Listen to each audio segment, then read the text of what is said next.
Pier Antoni, analista internacional. Bienvenido. Gracias, Oscar. Siempre. ¿Qué estás observando?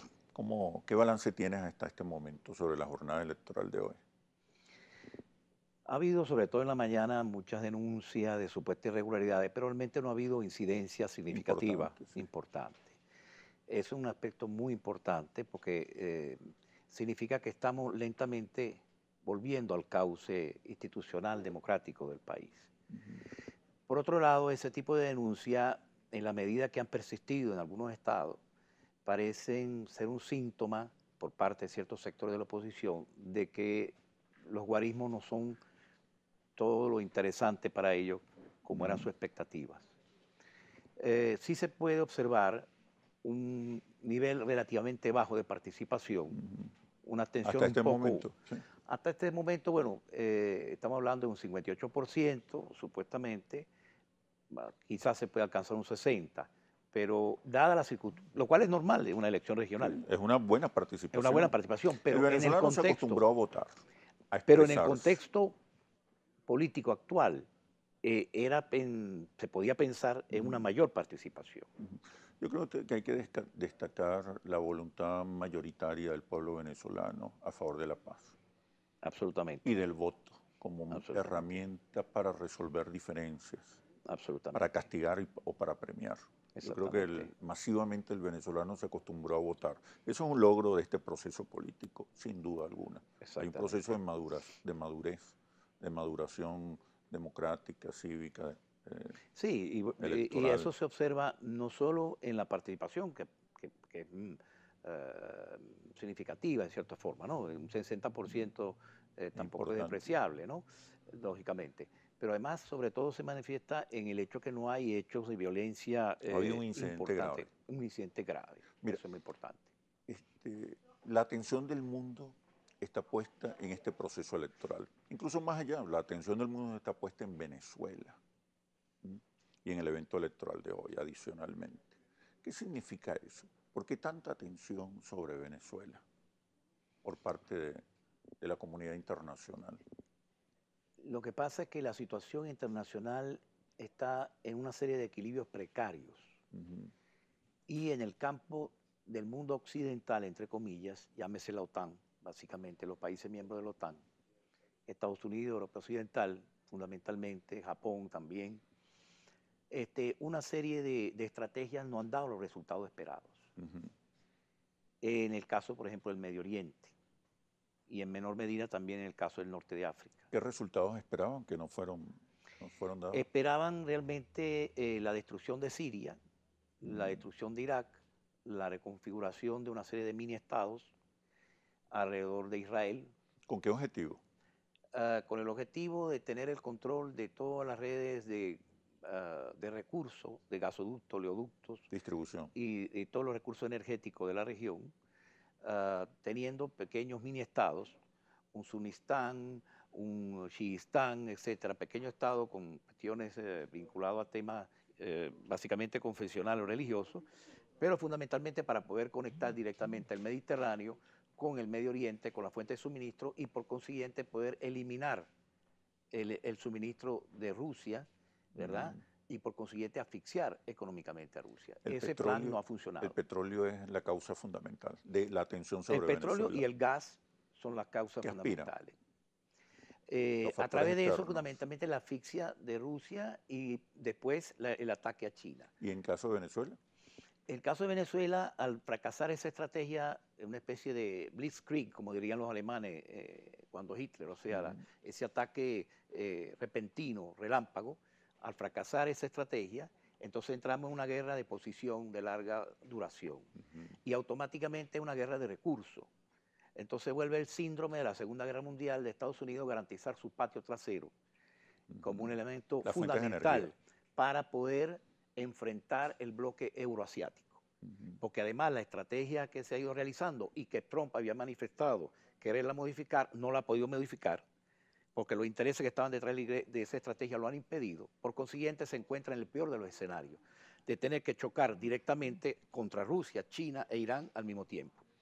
Pero para eso necesita garantizar y acusar a Venezuela de ser una dictadura, un Estado fallido.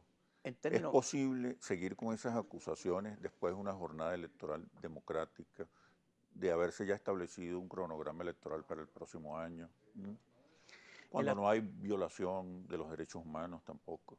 el activo fundamental para ese mundo occidental de la OTAN, de los hechos violentos de la guarimba que hemos sufrido en meses pasados, ha sido consolidar una narrativa y una imagen de la realidad venezolana ficticia, como si este fuera el país de mayor violencia, de mayor dictadura, de mayor irrespeto a los derechos humanos de todo el mundo.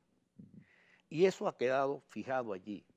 Y las acciones que están tomando desde el punto de vista político son fundamentalmente dirigidas a utilizar esa narrativa, ese apoyo, entre comillas, de las poblaciones o de los electores de los respectivos países para terminar el trabajo en contra de Venezuela. Lo que viene de Venezuela, del proceso electoral, depende cómo lo utilicen. Ya hay esas denuncias que se han hecho internamente en esta mañana, más que un uso interno, tiene un uso internacional.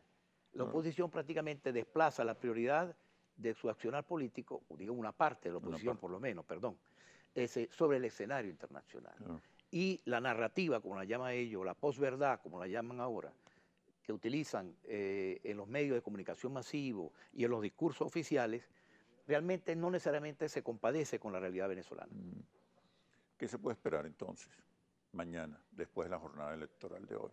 ¿Cómo se podrían comportar, de acuerdo a los resultados? Podemos hablar de dos escenarios. ¿Cómo se podrían comportar los factores externos que están presionando por una salida caótica, ¿no?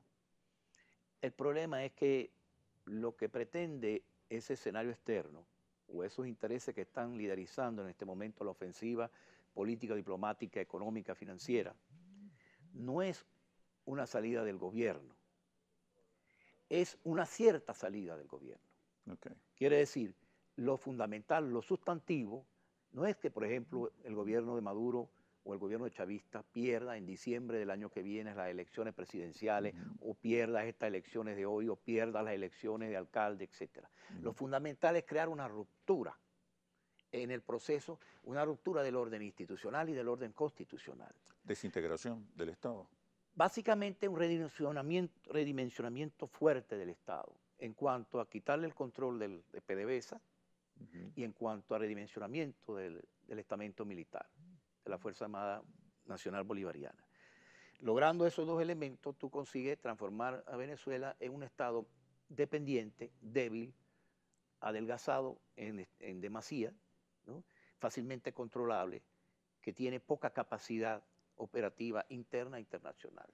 Esa estrategia eso requiere, es viable en la medida que se acentúe la crisis económica. El gobierno no tiene un rol importante que ejercer para enfrentar la crisis económica, que no ha hecho. Yo creo que estás planteando, pues poniendo el dedo en la llaga. El problema más grave que estamos sufriendo no es, o sea, nos estamos causando en parte nosotros mismos. En la medida que se lograra superar esa crisis económica que tú estás indicando, aliviarla, esa crisis económica, ¿verdad? Nosotros lograríamos realmente neutralizar en gran parte esa estrategia ofensiva y llegar a una plataforma de consenso. Yo no creo... De contención, ¿no? Exacto. Yo no creo que a la mayor parte de la oposición o a un segmento importante de la oposición le interese llegar a un gobierno en un momento determinado sin tener a una PDVSA, sin tener a una Fuerza Armada, que permita tener un país soberano, que permita una serie de posibilidades, ¿verdad? Yo no creo que el 70%, 80% de la población estaría de acuerdo con ese esquema. Por eso se quiere entonces del gobierno bolivariano. No es la reconciliación, la conciliación, los acuerdos. La conciliación. Abrirse al mercado.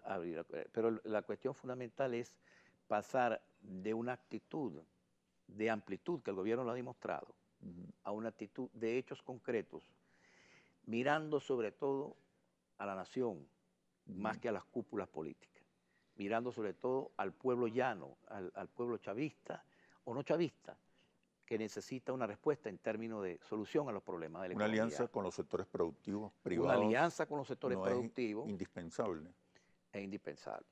Es indispensable Y aún es indispensable también relanzar el legado del comandante Chávez como una onada. También tú Ok. tienes que relanzar una alianza con los sectores productivos y al mismo tiempo relanzar una alianza con los sectores Pero ahí comunitarios. las narrativas a veces aparecen desconectadas, desfasadas.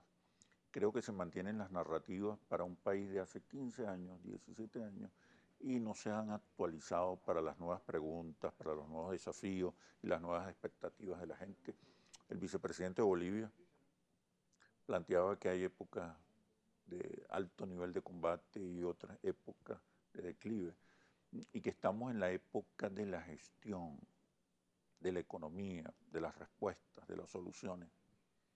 No encuentras las narrativas y la gestión fuera de contexto, poco conectadas. Nosotros hemos tenido una serie de estrategias Me refiero muy cuando planteas los interesantes. delegados de Chávez y todo esto, Correcto. ¿no? Y el legado de Chávez inicialmente y siempre se mantuvo en la línea del concepto del Estado comunal, Ujú, de comuna o nada, que fue el legado del golpe de sí. timón. Y Sin embargo, o el de eficiencia o nada. eficiencia o nada también. ¿Qué pasa? Sin embargo, y inclusive en el primer plan socialista de la nación, 2007-2013, si mal no recuerdo, que hizo Giordani, fue el último que hizo Giordani, se planteaba que para el 2013 la economía social iba a tener un tamaño superior a la del Estado y ligeramente inferior a la privada. Lamentablemente eso no se dio. Hemos Porque ido eso no lo puedes decretar, esos son procesos muy más largos de son construcción de procesos, habilidades productivas que no existen. es correcto, pero lo que quiero significar con Si eso, seguimos o si la revolución sigue en esas narrativas, se va a terminar de desconectar del país. Oscar, lo que quiero significar es que no hemos posicionado quizás en la justa dimensión y perspectiva los diferentes componentes de la visión estratégica del comandante Chávez en este caso o del proceso en general.